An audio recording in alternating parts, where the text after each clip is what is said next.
Okay, long ball comes through, and now you see the striker steals the ball and then try to lob the goalkeeper. If we go back here, when this ball is coming in, this ball is still not under control. Okay, you see the ball just bouncing. When she gets the ball here, this defender stopped pressing. Okay, so there is absolutely no opposition here. Okay, so you don't need to lob the goalkeeper. You don't need to have the fear as if you have an imminent defender on you. This defender, once they lost the ball, she's going to reposition. So she's not even trying to come and press you. She's going to reposition here.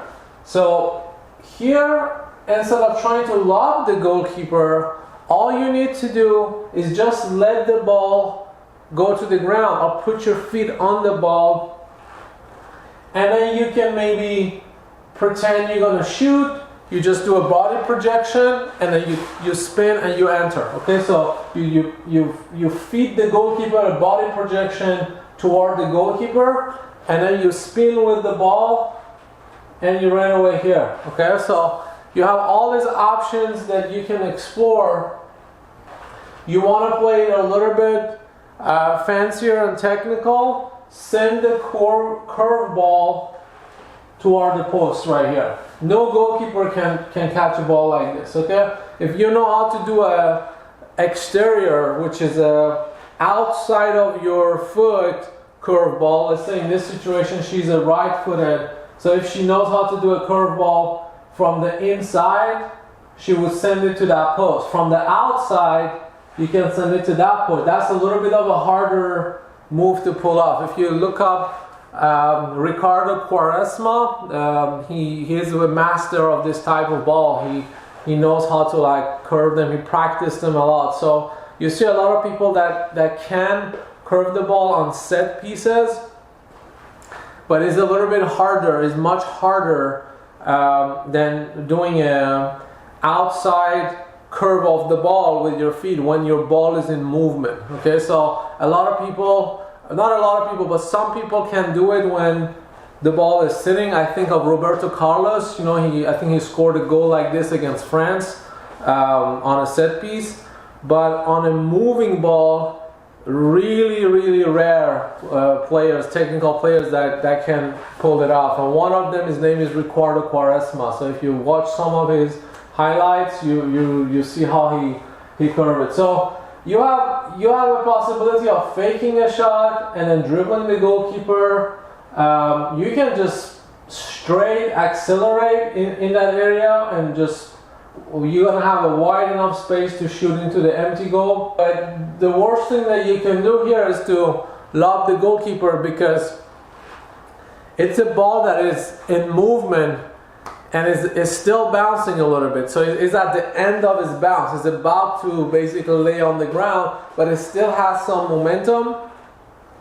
And it's different than lobbing a goalkeeper when you're actually driving the ball. A ball that you're driving that is already rolling on the ground is much easier to lob and to dose your lob than a ball that is already bouncing and trying to like dose that ball to actually lob into the right angle, so it would go above the goalkeeper but also fall and go into the goal. So this is something very hard to pull off. But why did she go for this? Because she was still thinking that this player right here was still on, pressing her. She didn't realize that this player wasn't pressing her anymore. Okay, as she steals the ball, here they're very close. But for some reason, at this point, this player just gives up on pressing. She's not pressing.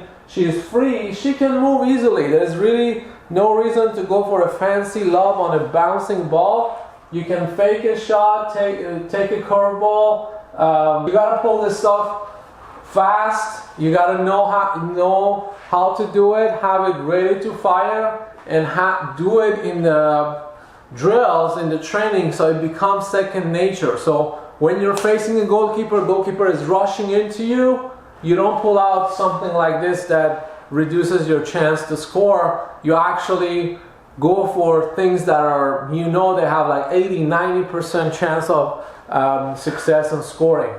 So that's another thing that comes from, you know, just all of these come from that 1v1 technical deficiencies and fear of losing the ball and anxiety. So it just clouds your vision, clouds your creativity, and it just pushes you to do some nonsense, you know, things that are just doesn't make sense. You know, there's really no sense in pulling off something like this when all these easier options are available to you. So as I said, you can dribble this goalkeeper quickly by inside outside with your foot inside outside, body project always toward the left, bring the ball toward the left, and then you cut outside. Okay, so your body projection, bring the ball and then cut outside.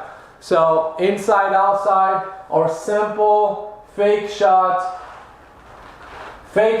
here, and put a FS, here you go, FS, fake shot, and then immediately cut inside and go, and then you're gonna have an empty goal to score.